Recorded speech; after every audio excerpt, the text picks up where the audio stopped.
गरीब मानंकु उपहास करुछि सरकारी योजना। आवास घर बंटन रे रहुनी स्वच्छता। भंगा ददरा घरे जीवन काटुछंती गरीब परिवार।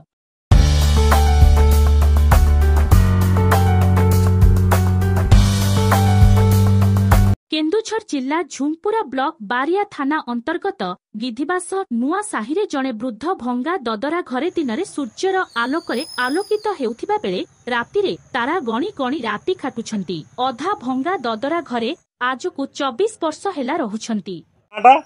नरोत्तम नायक ए जो भंगा घरे केते वर्ष रहलणी?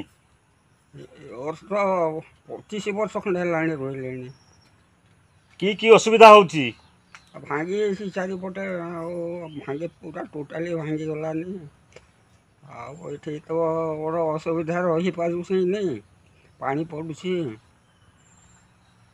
गिधिबास ग्रामवन नायक बयस पाखापाखि 78 वर्ष हेब। आजकु 12 वर्षरु ऊर्ध्व हेब ता स्त्री अजणा रोगरे पड़ी मृत्यु बरण करिथिबा बेले 10 वर्षरु ऊर्ध्व हेब पुओ बहु अलगा होईगले। परिणत बयसरे वर्तमान चलिबा कष्टकर होई पड़िछि। राशन कार्ड रु मिलुथिबा 5 केजी चाउल एवं 1000 टंका मासिक भत्ता महंगा बजार रे चलिबा कष्टकर होई पड़िछि। 10 वर्षरु ऊर्ध्व हेब गोटाए गोड़ भांगी जाइछि। आवास योजना रु घर पाइबा पई बारंबार आवेदन करिथिले मध्य आवास योजना 7 सपन पालटी जाइछि।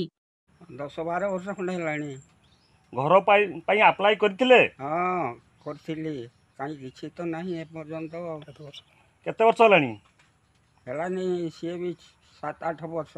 भिन्नक्षम नरोत्तम को प्रशासन आवास योजना रु घर जोगाई देबा पई कुंठाबोध करुछि, जहा फलरे विपद संकुल अधा भंगा घरे जीवन को बाजी लगाई कालाटिपात करबाकू बाध्य हेउछंती। एही गरीब नरोत्तम को केबे प्रशासन तरफरु आवास गृह मिलुछि ताहा देखिबाकू बाकी रहिछि।